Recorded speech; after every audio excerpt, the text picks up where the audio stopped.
Okay, welcome back to another episode. Today we wanted to focus on our screed rail system with screed chairs. We've gotten a lot of feedback, a lot of questions, a lot of comments, a lot of people asking about different scenarios of when we should use them, why we should use them. So we're just going to be talking all about our screed chairs and screed rails. So I guess the first question is what is a screed chair? Okay, all a screed chair is, this is one of the first designs that we had, and we didn't invent this. It was invented back in the 20s. The one for the flat bar was invented back in the 20s, so they've been around for many years, and this is what we used for many, many years. It holds a 2-inch pipe, steel pipe, and you set up a rail, and then you can screed off it, no matter what you're using, whether it's any type of screed. When we first started, we just screeded with 2x4s or 2x6s, and then we went into mechanical screeds. But this here is the flat bar system. This is a 2-inch by 3/8 flat bar. It's very sturdy, very strong. All of this is metal construction. As you can see, these are heavy duty. They're welded, and they hold this rail. And then our screed, concrete screed, just rides on top of this. So this acts like the form. So when we started, we only screeded from form to form, and so that allowed us to screed maybe 12 to 15 feet wide. And we would just screed that, like in a driveway. If we had like a 30-foot driveway, we would set up 15 feet, screed that, strip it, and the next day pour the next 15 feet. And so now this allows you to put this screed rail down the middle, and you can pour the driveway all at the same time. And these screed rails come out. So I think one thing people aren't understanding is after you pour, so let's say this side here is against a wall, whether it's a foundation wall or a basement wall or just up against a house. The side on that side has a form. And so we're going to screed. You will set this to grade using a laser and a string, and we'll show that later. But then you'll use your screed, and you'll screed across just like that. And as you get to the end down here, all you do is you slide this down to the next set. And normally we space these anywhere from 24 to 36 inches apart, and you're ready to continue pouring your concrete. And so the heavier the screed you're using, probably the closer you want to put these. So if you're screeding by hand, you probably could get away with 4 feet, so it just depends on what kind of screed you're using. But we use roller screeds, and they're really heavy. Some of them are pretty heavy, and you probably want to space those maybe 30 inches, somewhere in that neighborhood is probably about where we space them. And these come in, we've got some at 10 foot, but some of them are 20 foot long. So you can literally screed 20-foot sections or longer if you want. So very versatile. We also use these to screed gravel, and I know that's I think we did a video on how we use them to screed our gravel. So we will use this to screed our gravel, to get our gravel perfect, and then we'll use the exact same screed rails to screed our concrete. So it's really slick, and it goes really quick. One thing we've never done is shot. I see they call them cow patties, or what? Wet pads. Wet pads, whatever they're calling them, wet pads. So they're taking a laser, they pour out their concrete, and then they shoot spots where they can get lines they've screeded, and then they screed off that. So what we're trying to do is take that out. So we want everything set before we pour. So we'll set up our forms, which our forms are perfectly to grade. They're straight, they're level. We set our own forms, and the reason we do that is because we want to make sure everything's perfect. And I know a lot of guys say, well, we don't. And other people set our forms, and then we just go in and pour, and that's why they use the lasers. I understand that. So all we're saying is you can still do that, not screed off your forms, but if you set your rails, they're already doing cow patties what did you call them? Wet pads. They're already doing their wet pads, shooting it with the laser. You can shoot these rails ahead of time, perfectly to grade, and now your guys can screed any method they want off these rails, and it's gonna be perfect. So, and another advantage is, and if you don't get your own gravel ready, you probably understand that your gravel's never good if other people are getting it ready. So we always get our own gravel ready.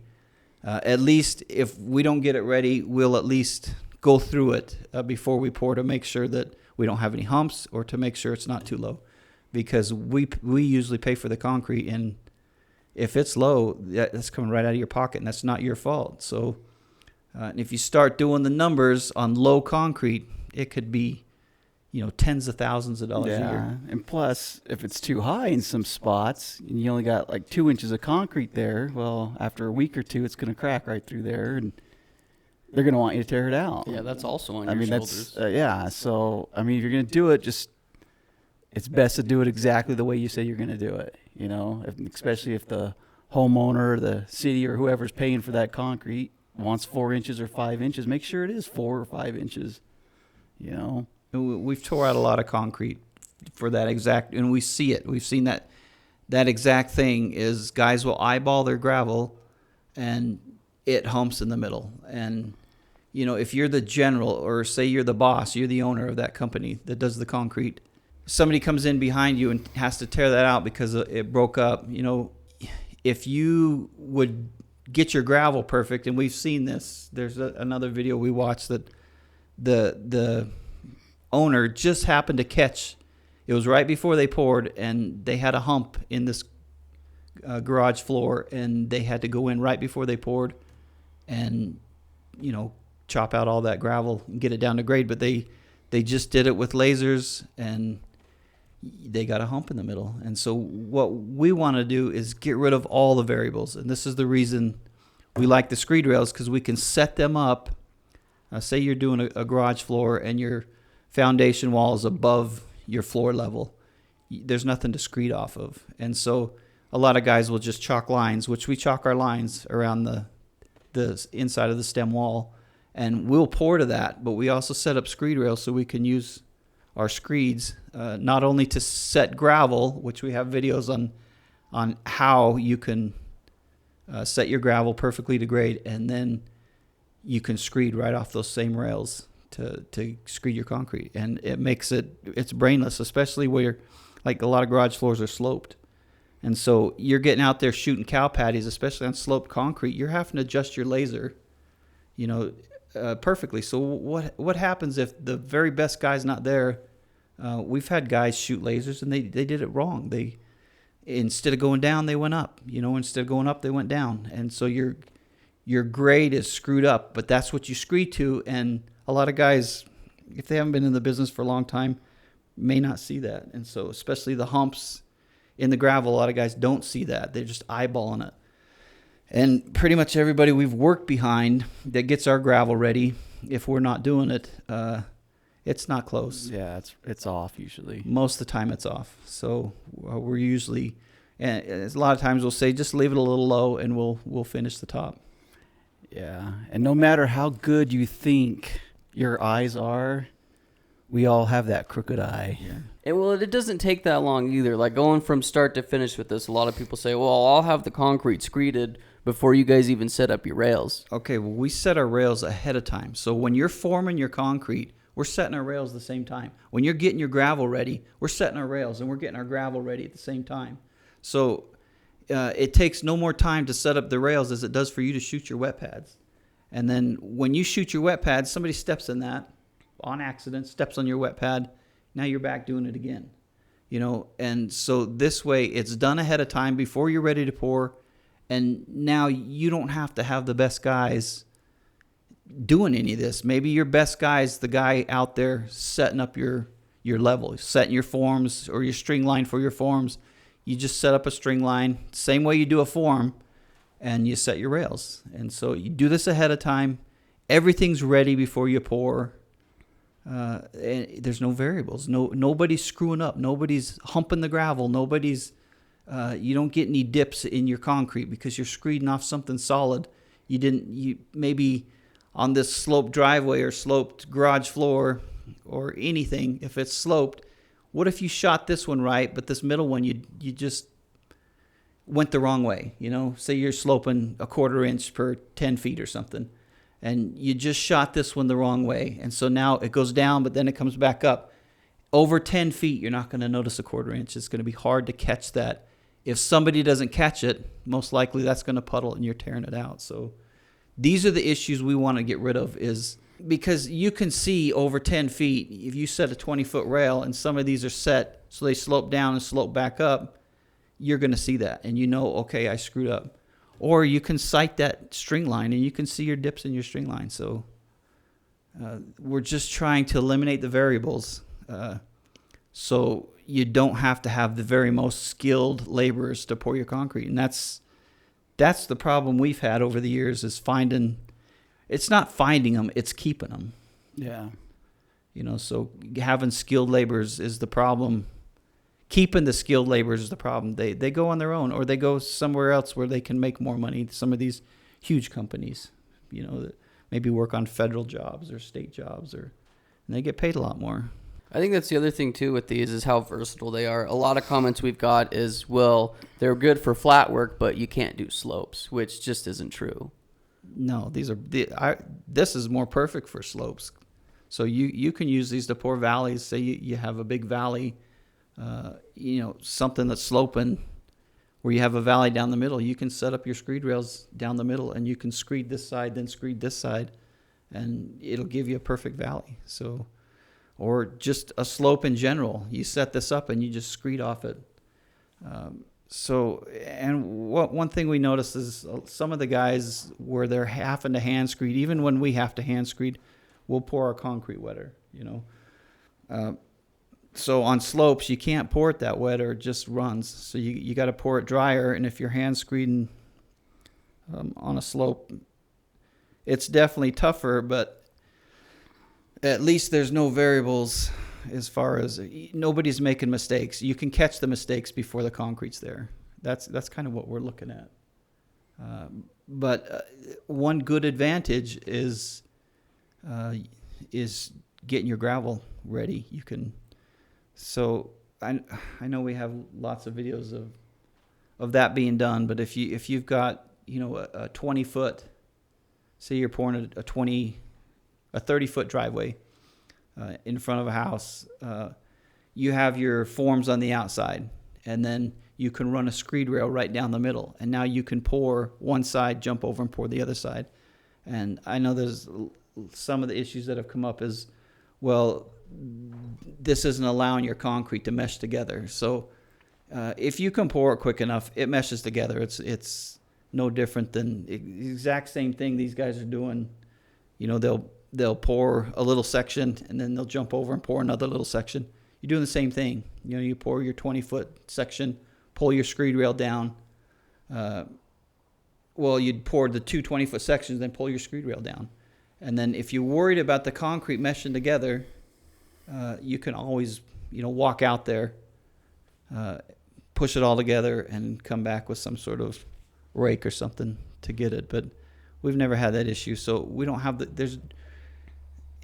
unless it's really dry and you've poured a whole line, I could see it cracking there, but we haven't had the problem. This is so thin, and the concrete meshes together really well. I think that's the advantage of using mechanical screeding too, is we can pour it out so much faster. Oh yeah.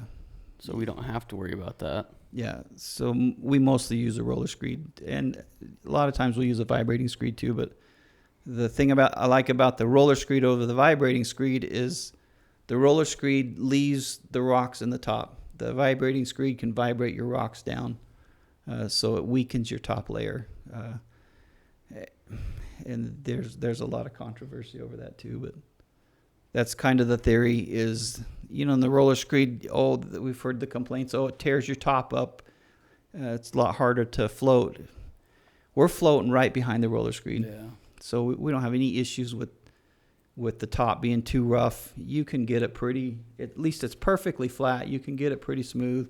and we're floating right behind. So, well, I think the key is to get the concrete poured out as quick as possible. So if you take a long time to pour a section out, then you're probably going to have issues with the two blending together. You're probably going to have to walk out there and stomp them together and, and then refloat that. But if you can pour it out as quick as possible, now you're just spending your time finishing. So, yeah, well, you can make it a true 4-inch. So a lot of times what we'll use is a 2x6, and then because a 2x6 is 5.5 inches, and so we'll screw a metal stake on each side, and it overhangs. So say this is your 2x6. We'll take a metal stake like this, and we'll hang it over and screw it into the top of the 2x6 or screw it into the side of the 2x6, depending on how thick our concrete is. And so we can screw that into the side at exactly 4 inches. And so when we go through and screed, your stake rides on these rails, and your 2x6 is screeding that gravel to perfect grade. So, and if you do a 2x4, you can just take a 1/2 inch piece of sheeting, a little strip, and screw it on top, and then take the same metal stake and screw that on top, and you're right at 4 inches. You do it with a 2x4. And then we have metal handles that we actually screw to the 2x4. And so you're standing up, you're not down. I know we have videos of us down raking it on our knees, and that was just to show that anybody can do it that way, no cost really. But we have handles. You stand up, you get behind, and then a skid steer is dumping or shoveling or whatever the gravel out in front, and then you have two guys with handles pushing that screed, and you're pushing your gravel very quick. It goes very fast. You can do a lot of gravel really fast. Mm-hmm. And then once you get that gravel to grade, you'll compact it. We'll come back, do it again, compact it, and you're pretty much right there. Well, even when you're using the 2x4 like the way we did it, it may be, because what's a 2x4's actual length? Like 3.5. So when we put that last layer in and then compact it, we're about down to 4 inches anyway. You can be, but we like to go in, so it's only going to compact so far. And so we like to try to keep our last final grade through is right at 4 inches. And so, and you don't have to compact that. If it's, say, like a 1/4 inch or something that you're finishing off, we'll just go through and get it perfect. And now when we're ordering concrete, we know exactly how much concrete we're going to use. There's no humps. There's no bellies in there, no dips. It's perfect to grade, and your concrete comes out perfect. So you're not having to guess. You're not having to order, an extra yard because you're not sure how good the gravel is.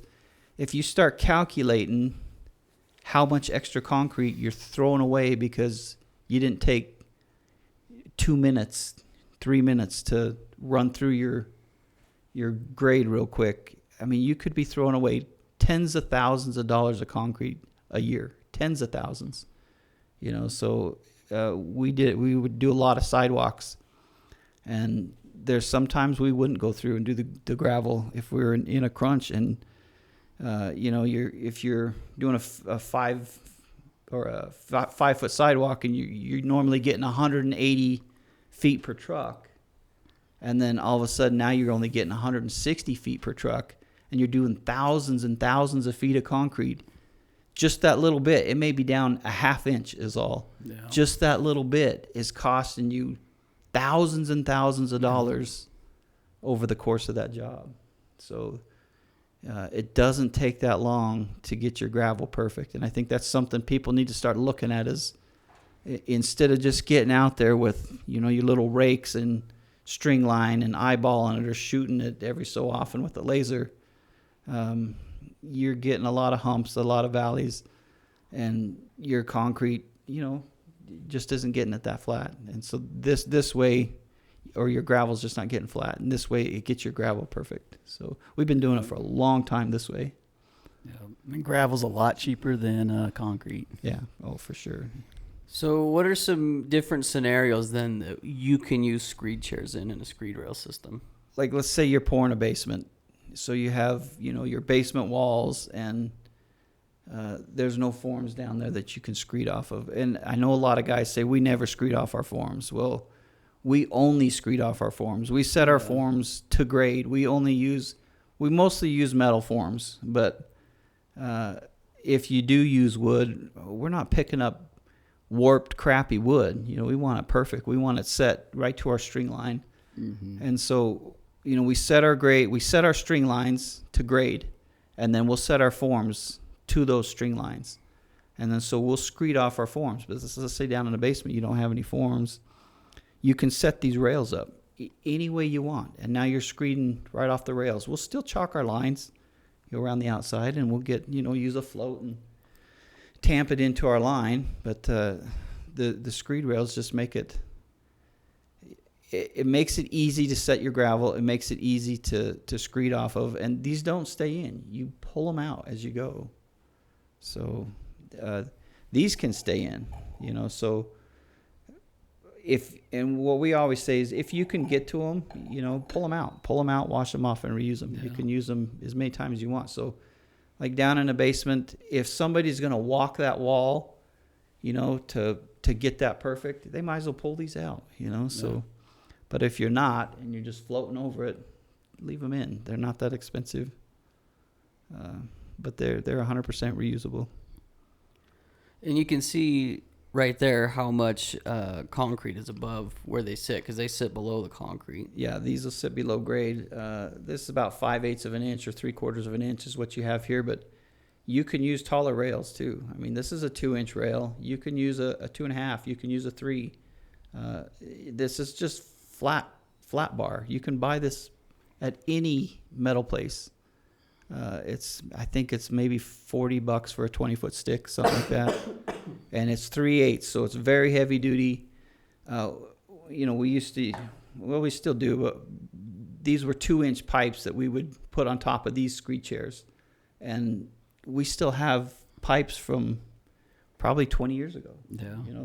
We still use them. You just keep them straight. You clean them off after every use, spray them off with the hose after every use. And as long as you're not throwing them around, bending them up, we're still using them. So this is not like you're having to buy this every time. You'll buy this once and you'll use it, for many years. Just as long as you keep it from, just keep it flat and keep it from getting bent up, you'll use it. But anywhere that you're up against a wall, like a garage floor, and your foundation sits up higher, you can use your screed rails in there. Anywhere it's wider than your screed, run a rail down the middle. You can screed off that, your form and the rail, and you'll screed in 2 sections, which we got lots of videos on how that's done. And we went to this flat bar system because it leaves, you can see the difference. A 2-inch pipe leaves a 2-inch void. This is just a thin line.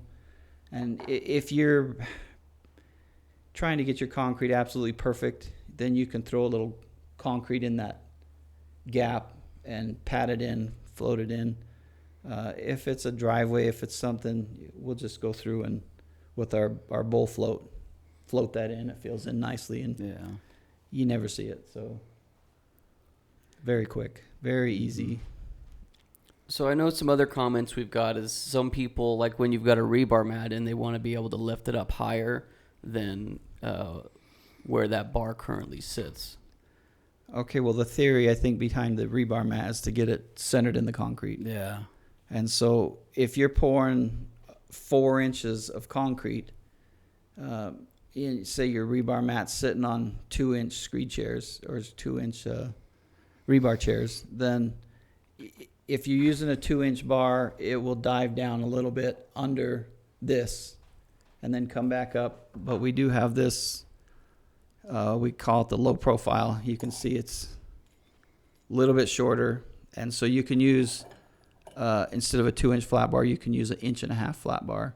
And so that just allows you to lift your your rebar mat a little bit higher. But if you're pouring a 5-inch thick slab or anything thicker than that, then your rebar mat's easily sitting underneath that.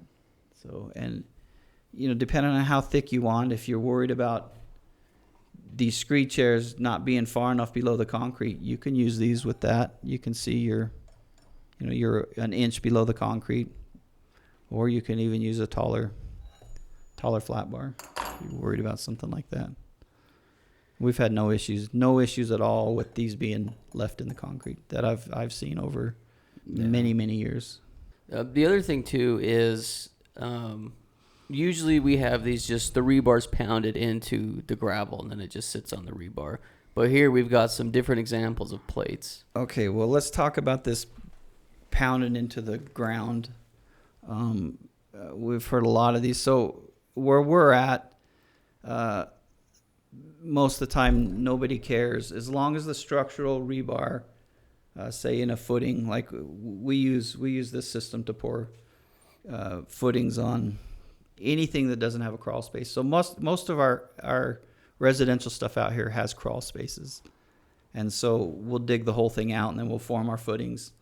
But in say like a shop or commercial buildings, things like that, what we'll do is we'll just dig a trench, and our gravels or our dirt's not real sandy here. So if you're in a not a sandy area where it's not collapsing in on your trench, you can dig a nice trench, and that is your form.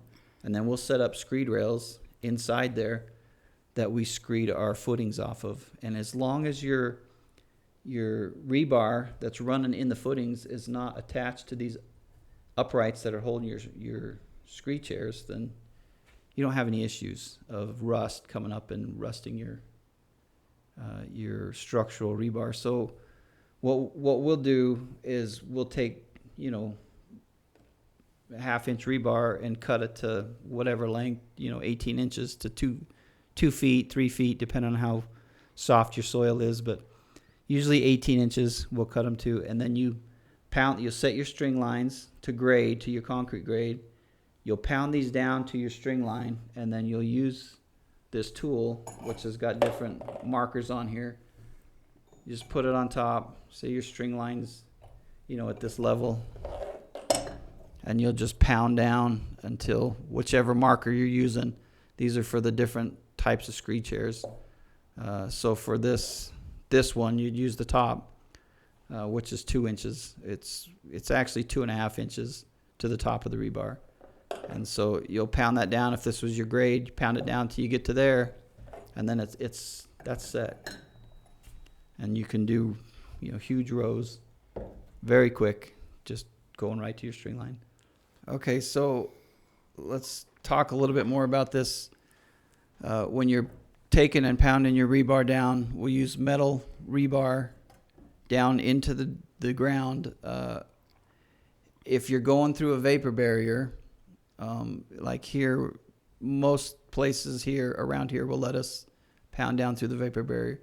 If they're worried about this rebar that's going down into the ground rusting, you can use fiberglass rebar. It's available everywhere. So, and the claims are that the fiberglass is stronger than the steel, and the fiberglass is never going to rust. So if you're worried about this rebar that's coming up holding your screed chairs rusting, or going through a vapor barrier and having to seal that off, you can use a fiberglass rebar, which they're pretty close to the same price as the metal. Just same principle. Cut them at 18 inches, pound them down, set it to grade. Whether you use this tool, we have this tool for sale, which is very fast. You can set it perfectly to grade, or you can just measure down off your string line. In these, if you're using a 2-inch rail, then you'd measure down 2.5 inches below your string line, and that will be your perfect for your grade. This top of this rebar is 2.5 inches below your concrete grade for this, and then if you're using the low profile, it'll be 2 inches below the concrete grade, and if you're using this older style, then it's 2.25, because this right here is only a 1/4 inch. If that makes sense. So what we've also got here are plates. If you are worried about, or they won't let you penetrate the vapor barrier, which if you penetrate the vapor barrier, you can always use a mastic to seal around that fiberglass rebar. And there's no reason they won't allow you to penetrate it as long as you're sealing that off. But if you can't do it, then we have these plates, which we got a few different styles, but this style just sits right on your vapor barrier. You can, glue it, stick it, use the double-sided tape or whatever to stick it to your rebar mat. Set your string line, then you just take a grinder and grind these, perfect to grade, whatever, 2.5 inches below your string line. Just grind that off, and there it is. That's what goes on your vapor barrier. This is another style where you can use screws or nails if you're going into some sort of deck, like say a raised concrete deck for like a bridge or any kind of raised concrete, elevated concrete. You can screw these in. If they can stay, say like metal decking, you could screw these into the metal decking, and then these lengths can be pretty tall depending on how thick your concrete is, but these work great. They're not that expensive. You leave these in, you're not pulling these ones back out, but so it works perfect. There's no more excuses. I can't use this system because I'm pouring on vapor barrier. It's easy to use these on vapor barrier without penetrating the vapor barrier. So if say you're doing this in softer soil, we have two different styles of grade plates. So this grade plate slips onto your rebar like that, and as you pound it down into the soil, it compresses that soil and doesn't allow it to sink when you're screeding off it. So we have this style of grade plate, which works really well, but if you're pounding it down too far, it could potentially bend. And if we're worried about it using a really heavy screed, we'll just use this style and we'll just tack weld it on. Just use a little cheap welder, tack weld that on. You can pound that down as hard as you want, and it'll hold your rails from ever sinking. So perfect system. It goes together really fast. I mean, I don't see any reason why we would ever do it any other way. No. Now, because it's just so fast, so easy, and it's really cheap, and it's completely reusable. So, I mean, we do have, we got another style. It's this exact same style, but instead of using the rod, we're just using. This is easier for us to build. It's quicker. Same thing. Holds a 2-inch pipe. Your maximum is probably a 2 1/4. It's designed, if you're going to use the tool, it's designed to use a 2-inch pipe or a 2-inch flat bar. But if you want to use an 1.5 inch pipe, same with this low profile, you can use 1.5 inch flat bar. You can use an 1.5 inch pipe. Just use the other part of the tool here to do your 1.5 inch pipe, or 1 3/4 inch pipe would be the center. So it's versatile. It doesn't have to be a 2-inch pipe. You can use a smaller pipe. You just can't go much bigger. I think 2 1/4 is about the biggest that these will fit. This is pretty close to just about 2 inches, maybe 2 1/8. So, but you can go get a 1.5 inch. You can use the 1.5 inch pipe for this. We don't use the pipes anymore. We pretty much only use the flat bar. Yeah. So it's just easier. It's quicker. Less mud to fill in. So this replaces too. I know we've seen people online, and they must just not know about screed chairs and screed rails, because they'll use 2x4s with stakes pounded actually into the mud. So then they have to pull that out, and they still have to go back through and fill that huge gap that the board leaves. Yeah, that's kind of the old way of doing it. We've done it before years ago, where you do the 2x4, and you're walking out there pulling it out. I've seen a lot of guys use the 2x4 that's raised above your concrete grade, and if they're screeding by hand, then they can screed down inside there to the bottom of that 2x4. We don't do a lot of hand screeding, so as little as possible, and so that's why we use the rails. We screed off the top with, most of the time we're using roller screed. It's very quick, lot less labor. Everybody's standing up.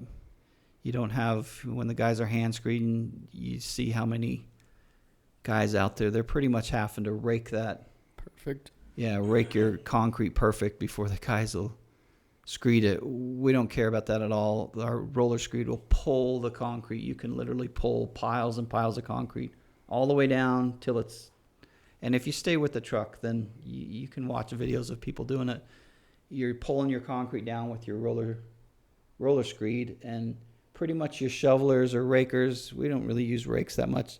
We just have shovelers, and they will fill in holes that so the roller screed pulls your concrete down, rolls it back up, comes over it again, and if there's any holes, they'll fill in with shovels, and you just go over it 3 or 4 times till it's perfectly flat, no holes, and you move down. And that's the advantage of doing this with roller screeds versus shooting wet pads and hand screeding, is you can go over it multiple times, whereas if you're setting wet pads, you're pretty much going over it once. Well, if you're setting wet pads and you're doing it with vibrating screed, just off your wet pads, there's lots of variations of.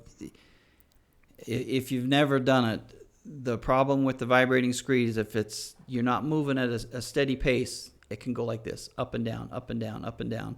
And, in the scheme of things, it probably doesn't matter that much.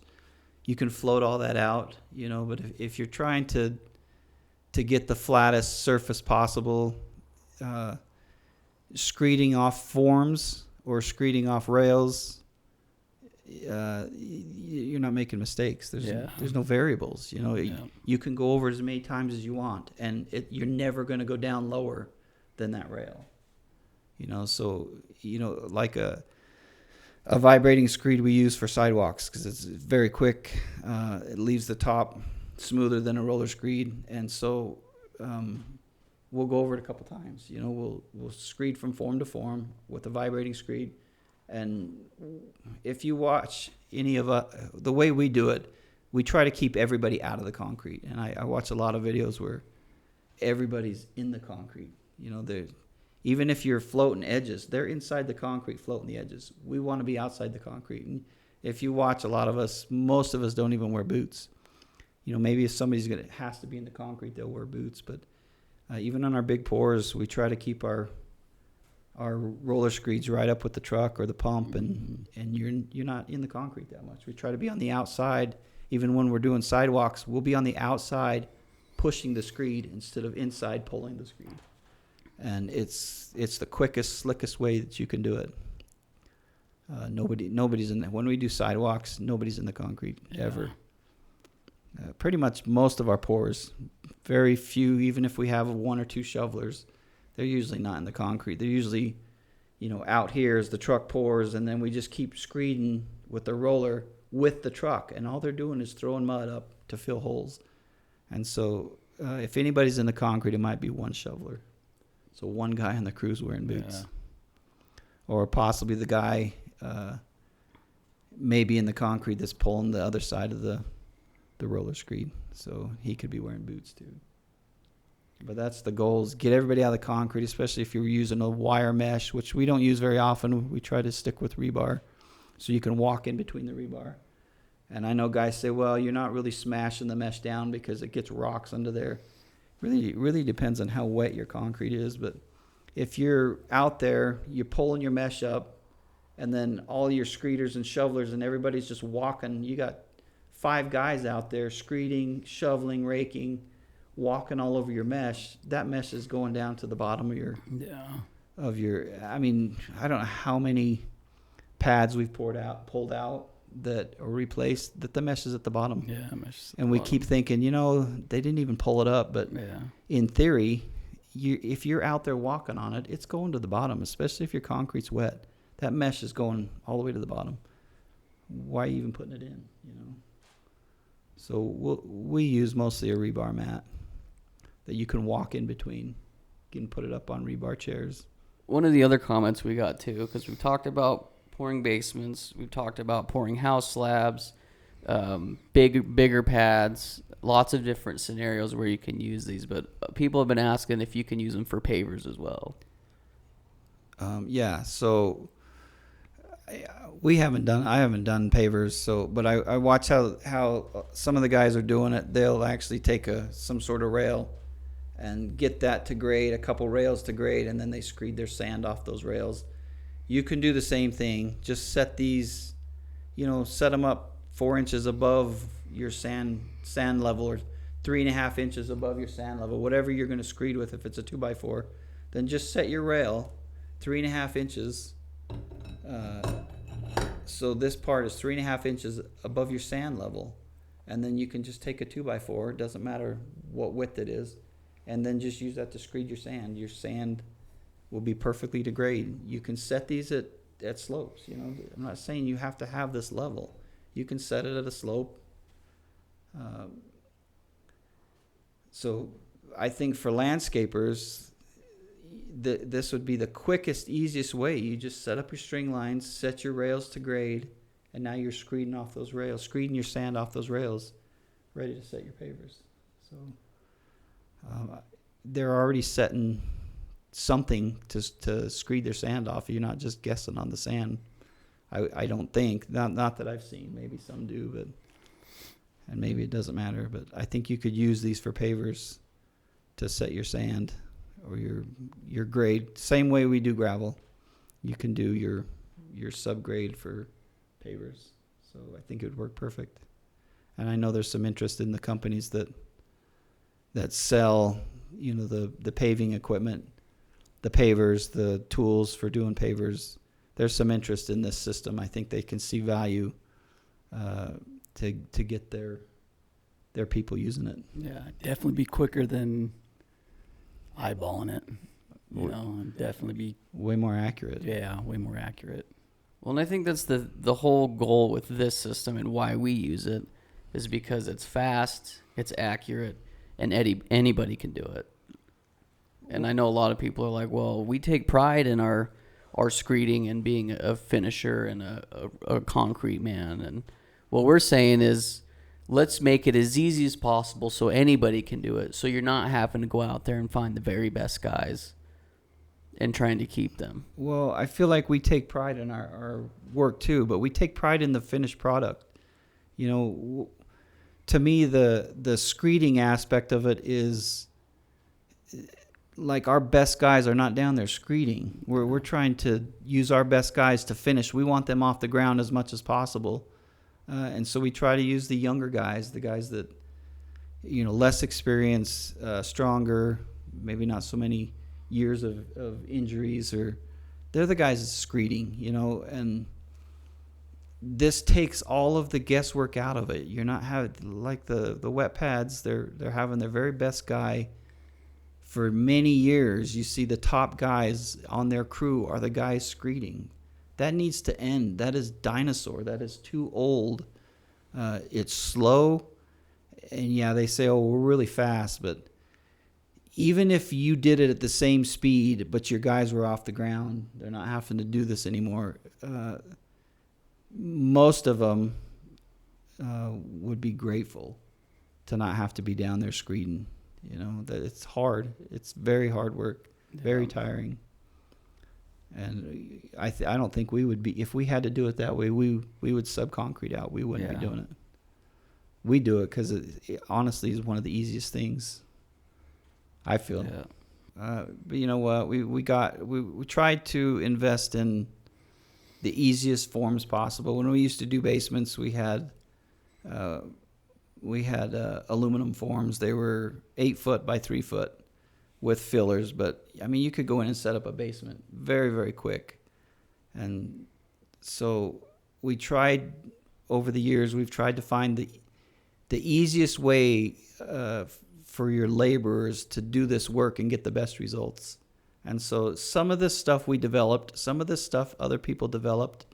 It's not widely used in the marketplace, which I'm surprised. I mean, we don't travel all over, but we have traveled around our area, Utah, Idaho. We've been down to Arizona. We've done work in Nevada, and a lot of people aren't using this. So, but most of the people in our area do.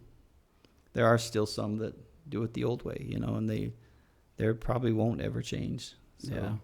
But if they don't know about it, they're never going to change. And a lot of people don't know about it. So I think once you use it, you'll never go back. That's where we're at. Well, in these areas that it's pretty new, as soon as that one guy starts using this, he's going to go a lot faster. He's going to be able to bid the jobs a lot cheaper. He's going to have a niche in the market. He's going to be able to beat out his competition just by saving on labor and least amount of mistakes. So, I mean, and there's going to be people that are going to eventually try this, and they will be the ones that start cornering the market, and they start getting more of the jobs because they'll see the value and how much money they can save and how fast they can do it, and they'll be able to underbid the other people, underbid the dinosaurs. Well, you might be able to split off crews too. Say you got a crew of 6 really good concrete guys. You may be able to split that up into 3 different crews. Right.